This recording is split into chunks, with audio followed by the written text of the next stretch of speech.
पापा? बस पहुंचने वाले हैं बेटा। तुम्हें कुछ याद है बचपन में आकर तुम इसी गलियों में घुमा करते थे, दादा दादी के कंधों पे खिला करते थे। तुम्हारे दादा दादी भी तुम्हें देखने के लिए बहुत उत्सुक हैं, वेट कर रहे हैं तुम्हारा।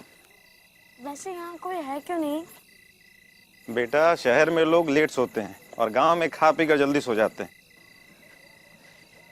ये रहा तुम्हारे दादा दादी का घर। बेटा रिशु, अरे संभल के।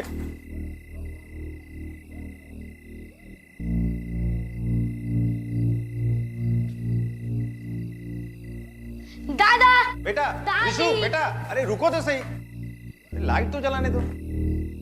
इस गांव में लगता है अभी तक लाइट का प्रॉब्लम सॉल्व नहीं हुआ।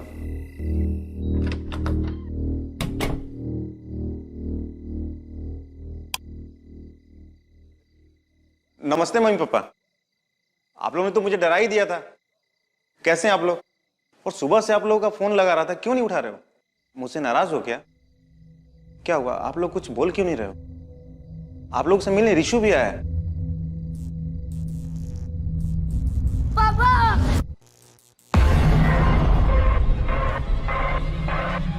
क्या हुआ? क्या हुआ बेटा?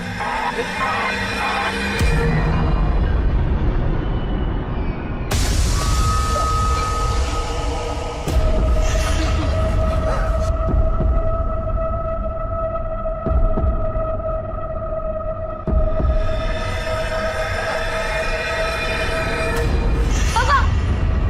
पापा! पापा! क्या हुआ पापा आपको? पापा उठो ना प्लीज। पापा! पापा उठो ना। पापा उठो ना। पापा उठो ना पापा। पापा उठो ना प्लीज पापा।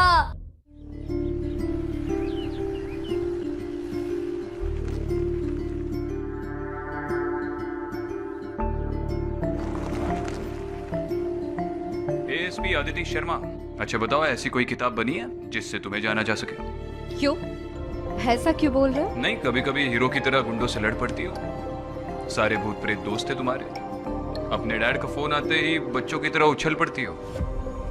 और कभी कभी गुमसुम रहकर किसी सोच में रहती हो। वैसे फिलहाल क्या सोच रही हो? कुछ नहीं। वैसे आप मेरी पर्सनल लाइफ में इतना इंटरेस्ट क्यों ले रहे हैं एसीपी साहब? अरे इतने दिनों से एक साथ काम कर रहे हैं, इतने सारे केसेस एक साथ सॉल्व किए हैं। एक बार तो तुमने मेरी जान भी बचाई है। अब अपने कलीग के बारे में थोड़ी बहुत पर्सनल इंफॉर्मेशन रखने का हक तो बनता है। अच्छा, इससे पहले जो कलीग थी उसके बारे में सब पता होता था? इससे पहले सिर्फ एक ही कलीग थी मेरी, उसे ठीक तरह से जान नहीं पाया। शिवानी। एक अच्छी ऑफिसर को वनराज ने मार दिया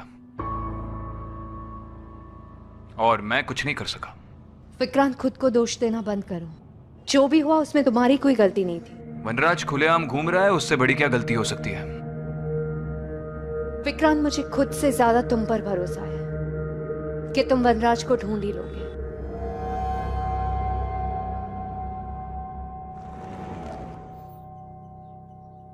बताइए केस क्या है? सर केस बहुत अजीब है। हमारा वेदपुर एक बहुत बड़ी मुसीबत से गुजर रहा है।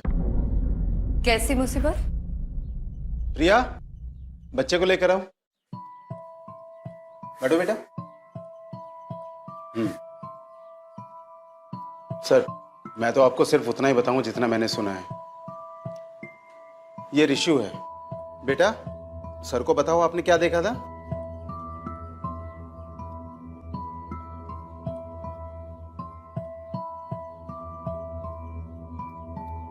रिशु,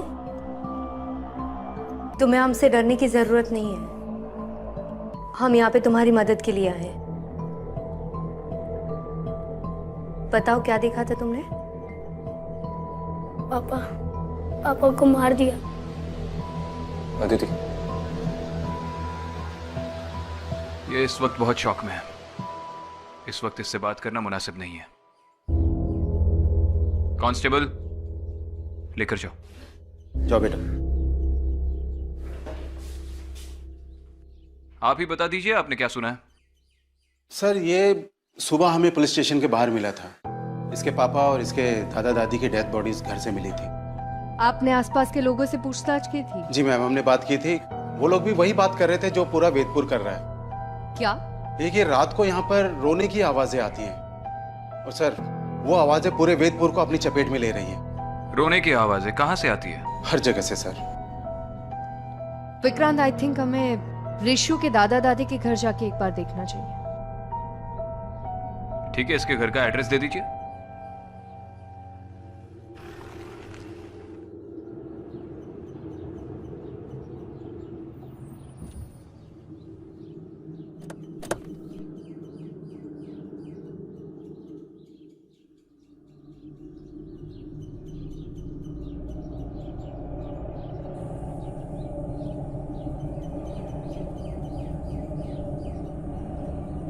यही है।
इस घर की हालत को देखकर लग नहीं रहा कि ये एक क्राइम सीन है। चिंतन और उसके माँ बाप की मौत नॉर्मल सर्कमस्टेंसेस में हुई थी ना? हाँ, दोनों का दिल धड़कना बंद हो गया था और चिंतन की मौत शॉक लगने से हुई थी। शॉक की वजह से?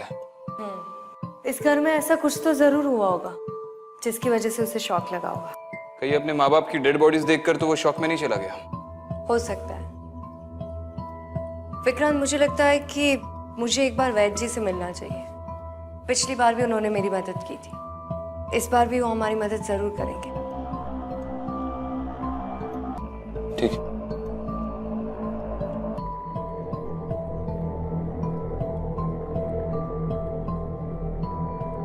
ठीक है, मैं गांव वालों से जाकर मिलता हूँ, तुम वैद्य से जाकर मिलो। ठीक।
भाई साहब सुनिए, एक मिनट।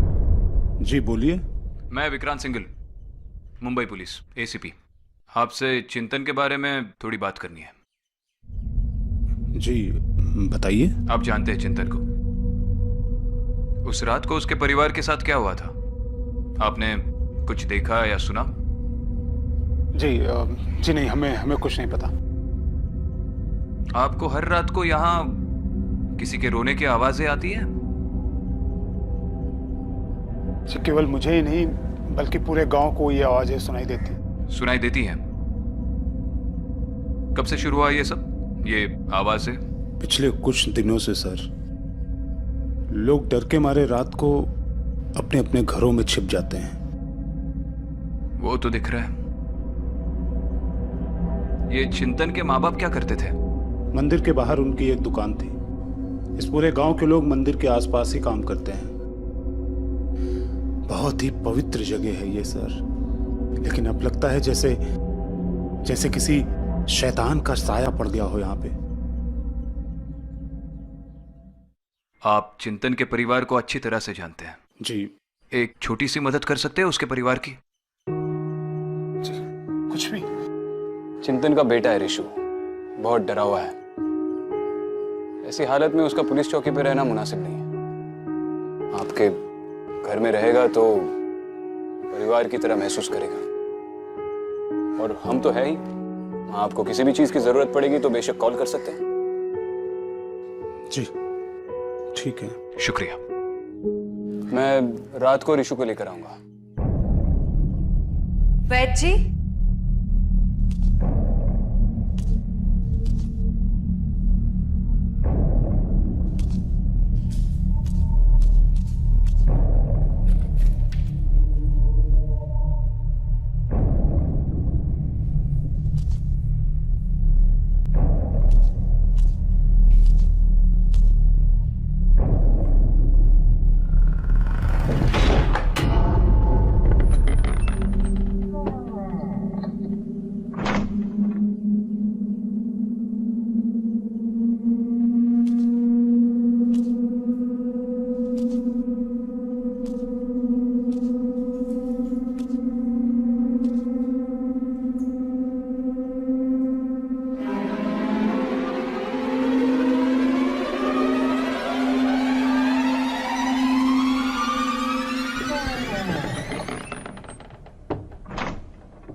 सर 6 बज गए हैं सर, हम लोग जा रहे हैं। रिशु का ध्यान रखना सर। कृष्णकांत, तो हर रोज 6 बजे के बाद आप अपनी ड्यूटी से ऑफ लेते हैं?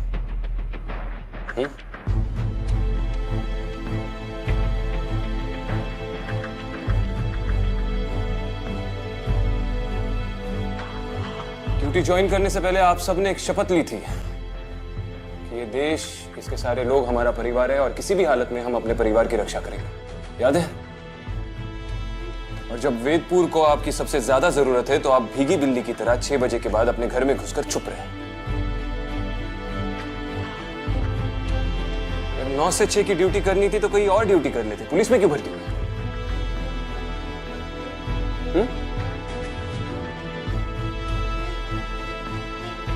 सिर्फ रिशु का ही नहीं, पूरे वेदपुर का ख्याल रखने के लिए मैं अकेला ही काफी हूं। और एक बात याद रखिए, भूत, प्रेत, पिशाच, आत्मा या कोई भी बुरी शक्ति इंसान की हिम्मत और उसके जज्बे से बढ़कर नहीं होती। दफा हो जाइए।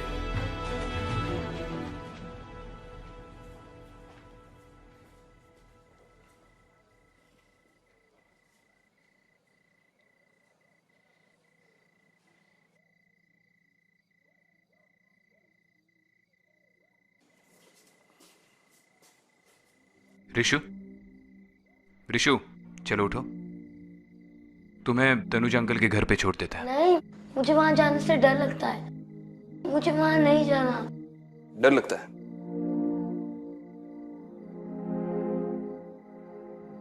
अच्छा मुझे बताओ, तुम्हारा फेवरेट सुपर हीरो कौन है? सुपरमैन। सुपरमैन। रिशु, बचपन में एक बार मैं साइकिल चलाते चलाते गिर गया था। तब से साइकिल चलाने का खौफ मेरे जहन में बैठ गया, मेरे दिमाग में बैठ गया। मुझे बहुत डर लगने लगा साइकिल चलाने से। तो मैंने अपने बाबूजी से जाकर कह दिया कि इसके बाद मैं दोबारा कभी साइकिल नहीं चलाऊंगा। तो उन्होंने मुझसे कहा कि बेटा, अगर जिंदगी में आगे बढ़ना है, कुछ बड़ा बनना है, तो जिस चीज से तुम्हें सबसे ज्यादा डर लगे, सुबह उठकर सबसे पहले वही चीज करो। और उस साल स्कूल की साइकिलिंग कंपटीशन में मैं फर्स्ट आया। तो अब तुम भी मत डरो। ये देखो, इस पर्ची पर मैंने अपना फोन नंबर लिख दिया है, ये अपने पास रखो। अगर तुम्हें वहां पर कोई भी प्रॉब्लम आए तो मुझे फोन कर देना, मैं सुपर हीरो की स्पीड से वहां पर पहुंच जाऊंगा, ठीक है?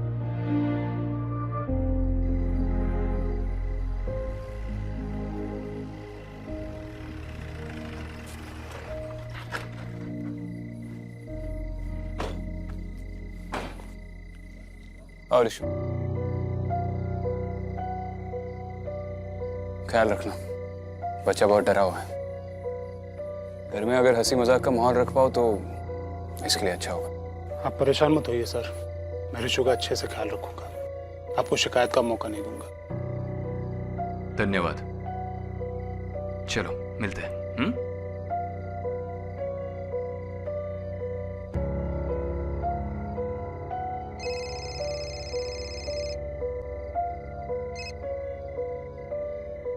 हाँ दीदी।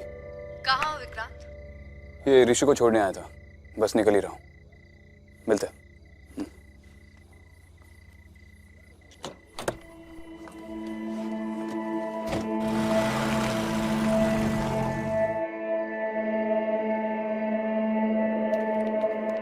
विक्रांत कहाँ थे तुम?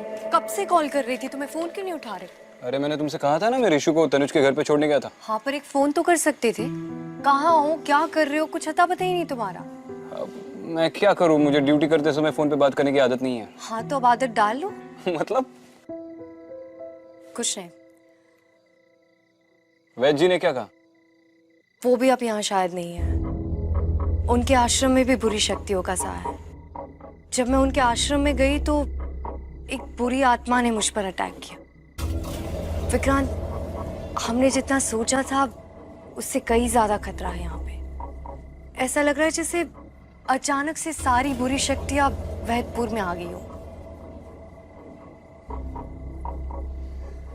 वापस आने के लिए सारी बुरी शक्तियां कहीं पर गई ही नहीं थी अदिति, चाहे वो वैदपुर हो या कहीं और। जहां जहां अच्छाई होती है वहां पर बुराई होती ही है। आज तक हमने जितने भी केसेस सॉल्व किए, शुरू में हमें काफी दिक्कतें आई हैं, लेकिन हमारे अंदर की अच्छाई ने हमेशा हमें उन्हें सुलझाने की मदद की है। बेटा पता है, मैं और तुम्हारे पापा सारा दिन खेतों में घुमा करते थे, मंदिर से चुराकर प्रसाद खाते थे और पड़ोसी के खेत से आम, खूब मस्ती करते थे। फिर एक दिन वो शहर चला गया और मैं यहाँ रह गया। उसके जाने का मुझे भी अफसोस है। मेरी मम्मी चली गई भगवान के पास और अब मेरे पापा भी चले गए। बेटा हम है ना तुम्हारे पास। और तू बिल्कुल उदास मत, ठीक है? कल सुबह होते ही मैं तुम्हें पूरा वेदपुर घुमाऊंगा। आप कल की छोड़िए, मैं अभी इसके लिए कपड़े देती हूँ, फिर आराम से सो जाना, थक गया है। और तुम मोबाइल पे गेम खेलोगे? ये लो। इस बार तुम बहुत ज्यादा टेंशन में लग रही हो, क्यों? पता नहीं, इस बार अजीब सी घुटन हो रही है। ऐसा लग रहा है जैसे कुछ मुझसे दूर जाने वाला है। विक्रांत, कहीं इन सब के पीछे वनराज तो नहीं है? वनराज होगा तो वनराज मरेगा। जिस तरह समय की इकाई, समय का सिलसिला अटूट है, अंतहीन है, उसी तरह बुराई और अच्छाई की लड़ाई भी अंतहीन है। उसका कोई निश्चित अंत नहीं। मगर हर युग में जीत अच्छाई की ही होती है। अब अगर रावण को मारना है तो राम तो बनना होगा। पर विक्रांत, अगर तुम्हें कुछ हो गया तो क्या शहीद सिपाहियों की तस्वीरों में लेट विक्रांत सिंघल की तस्वीर लग जाएगी और तुम उसके सामने खड़ी रह के सल्यूट करना? विक्रांत, मैं मजाक नहीं कर रही।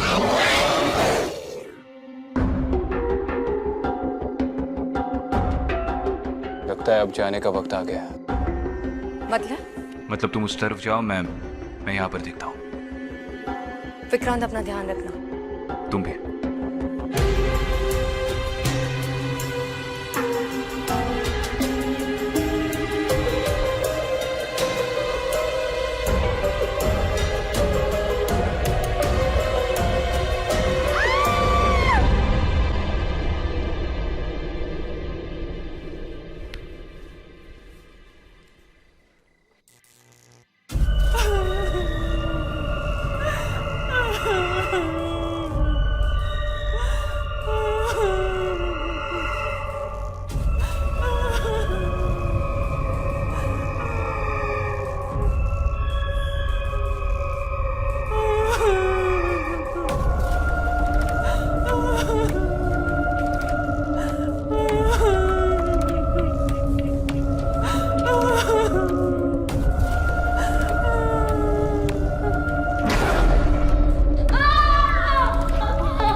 सुनिए,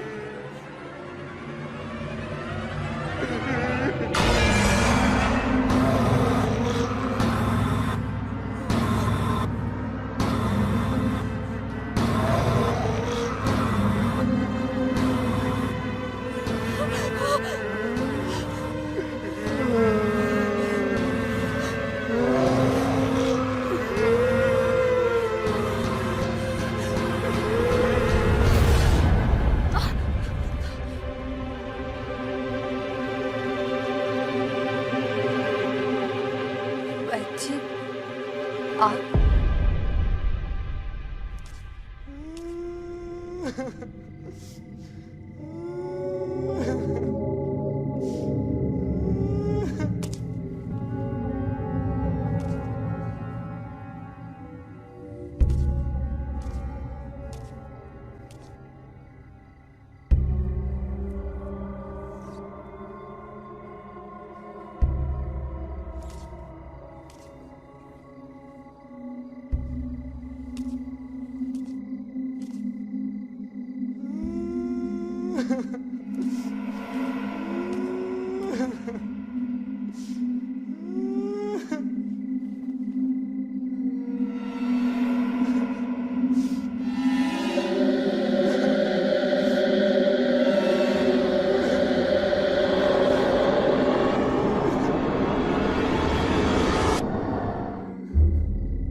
हेलो हेलो ऋषु, हेलो, रो क्यों रहे हो ऋषु? अच्छा सुनो, रो मत, मैं आ रहा हूँ। आखिर तुम्हें वेदपुर के खतरे के बारे में पता चल ही गया। जी, पर ये सब कुछ कौन कर रहा है और क्यों कर रहा है कुछ समझ में नहीं आ रहा। हमें जितना पता है उतना हम तुम्हें बता सकते हैं। वेदपुर में लोगों की मौत होती जा रही है और मरने वाले की आत्मा को मुक्ति नहीं मिल रही है। हाँ, शायद इसीलिए वो लोग रो रहे थे। वो लोग मुक्ति मांग रहे हैं। पर वैची, ये सब कुछ यहाँ वेदपुर में ही क्यों हो रहा है? अदिति, तुम्हें मैंने पहले भी बताया था, वेदपुर वो जगह है जहां पर रावण ने पहली बार धरती पर कदम रखा था। लेकिन इस बार रावण ने नहीं, एक शैतान ने हमारी धरती पर कदम रखा है। वो शैतान जोरों से अपना जाल फैला रहा है। शैतान? कहीं वो शैतान वनराज तो नहीं है? शैतान के अनेक नाम होते हैं, कभी किसी रूप में और कभी किसी और रूप में प्रकट होता है। हो सकता है वेदपुर में वो वनराज के नाम से आया हो। हाँ, लेकिन उस शैतान को मारने का, उसे खत्म करने का कोई ना कोई तरीका तो होगा ना? उस शैतान को मारने का सिर्फ एक ही तरीका है, वो मैं तुम्हें बता चुका हूं और तुमने देखा भी है।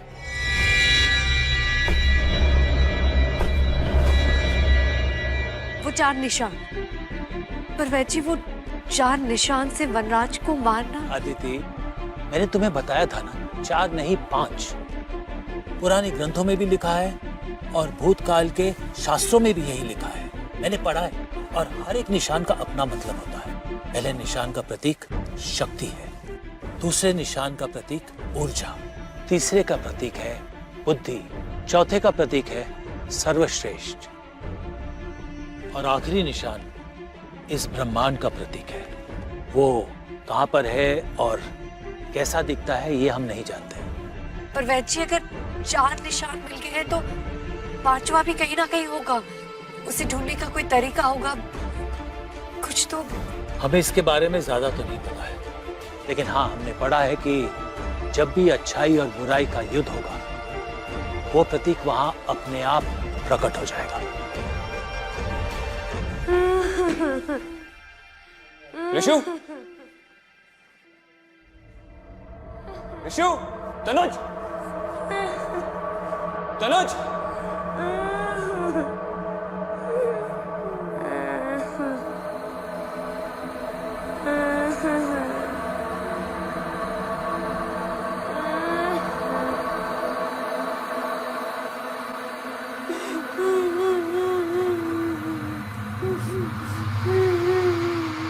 ऋषु,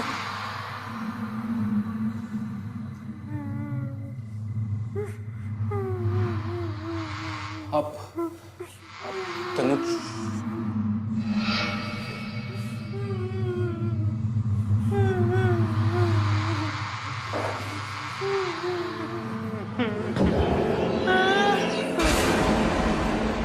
तनुज,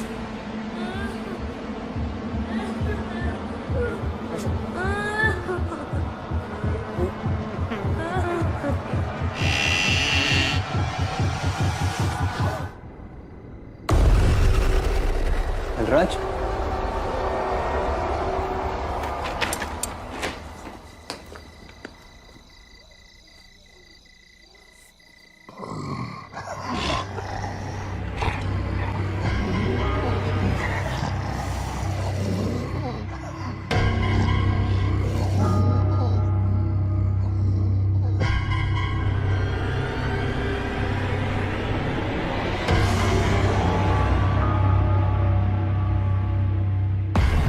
वैची ऐसी अच्छाई, ऐसी शक्ति, वो कौन है जो वनराज से लड़ पाए?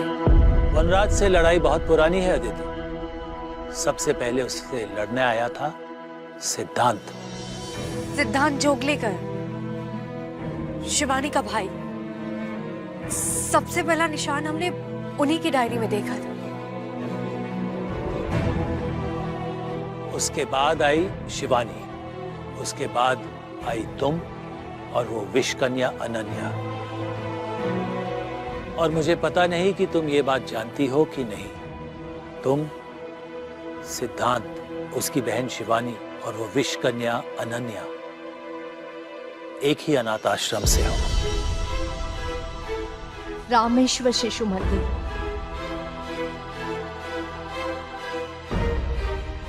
पर आप ये बात कैसे जानते हैं? तुम्हारे जाने के बाद जब हमने वो 5वां निशान ढूंढना शुरू किया, तब हमारे सामने वो 5वां निशान नहीं आया, बल्कि तुम्हारी कहानी हमारे सामने आई। क्या? अनाथ आश्रम के जलने के बाद सिद्धांत और उसकी बहन शिवानी को एक परिवार ने गोद ले लिया था। सिद्धांत की 2 बहनें और थी, एक अनन्या और एक मैं।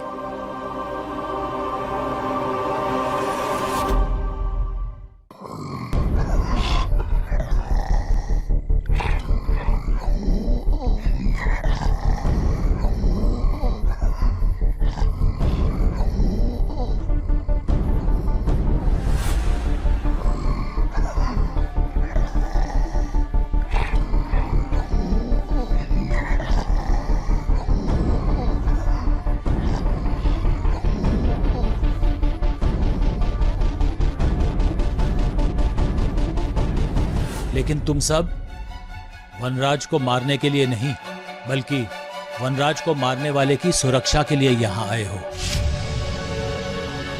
कौन है तुम? मेरा नाम अदिति। शिवानी ने मुझे यहाँ भेजा है किसी की मदद करने।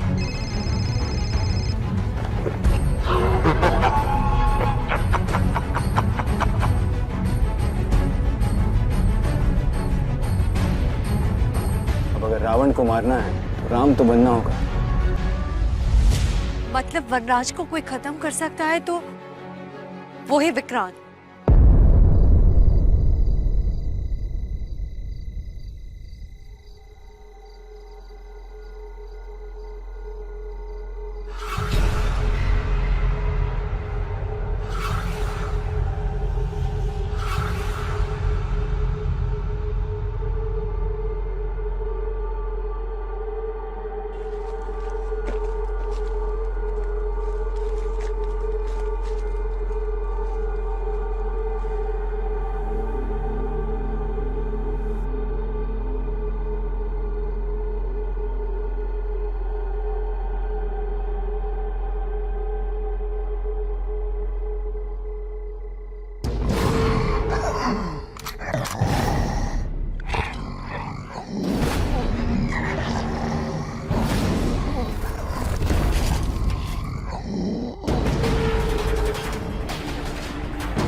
ये बात वो बुरी शक्ति वनराज भी जानता होगा। वनराज को मारना इतना आसान नहीं है अदिति। विक्रांत की जान को भी खतरा है। तुम्हें जल्द से जल्द वो 5वां चिन्ह ढूंढना पड़ेगा, क्योंकि वो 5वां चिन्ह ढूंढने के बाद ही दूसरी दुनिया का दरवाजा खुलेगा और इन सब आत्माओं को मुक्ति मिलेगी और तभी वनराज को मारा जाएगा।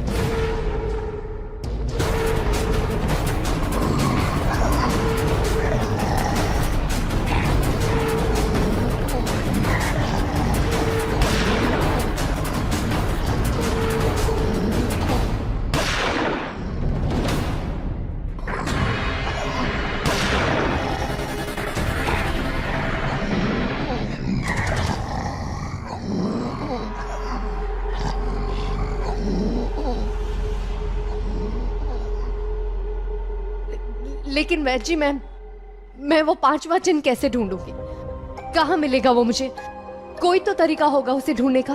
तुम्हें बताया ना अदिति, जब भी विक्रांत और वनराज का सामना होगा वो चिन्ह अपने आप तुम्हें दिख जाएगा। पर वैसे कहीं ऐसा ना हो कि वो 5वां निशान ढूंढने से पहले मैं विक्रांत को खो नहीं सकती। अदिति, विक्रांत तुम्हारे लिए नहीं बल्कि वो बुरी शक्ति को मारने के लिए पैदा हुआ है।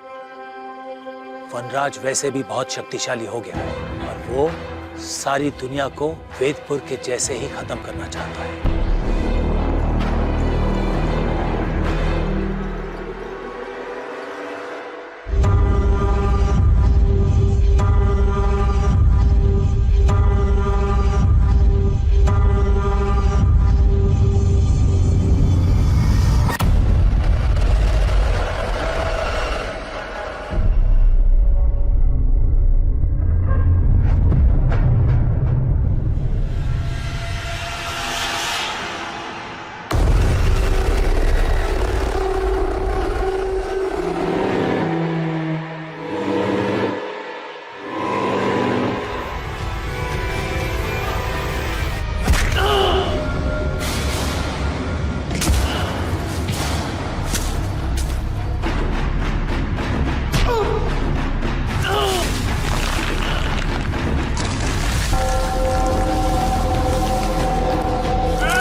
आदिति, तुम्हें जल्दी जाकर विक्रांत की मदद करनी चाहिए वनराज को खत्म करने के लिए।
जब भी अच्छाई और बुराई का युद्ध हो वो प्रतीक वहां अपने आप प्रकट हो जाएगा।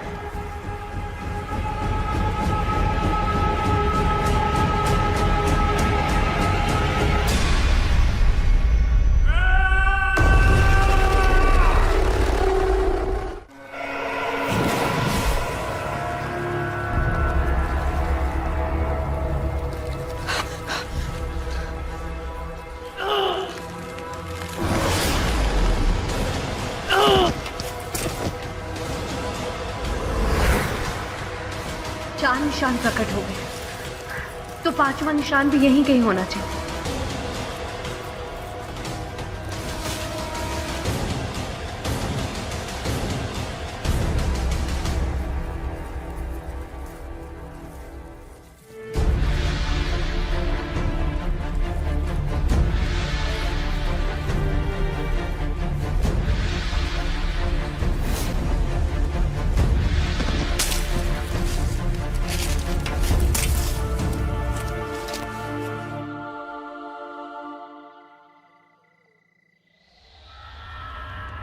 पहले निशान का प्रतीक शक्ति है, दूसरे निशान का प्रतीक ऊर्जा, तीसरे का प्रतीक है बुद्धि, चौथे का प्रतीक है सर्वश्रेष्ठ।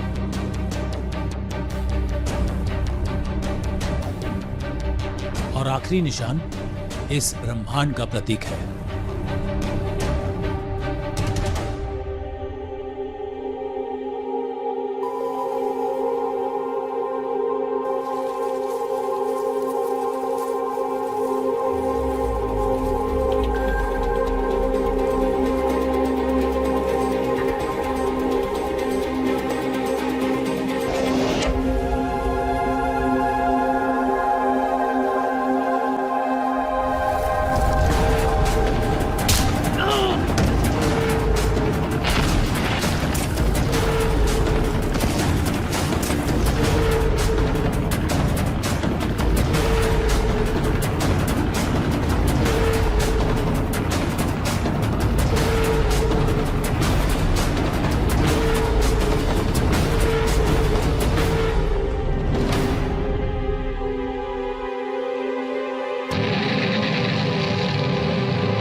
मुझे मार नहीं सकते, इस दुनिया को नहीं बचा सकते, और अगर मैं मरा तो तुमने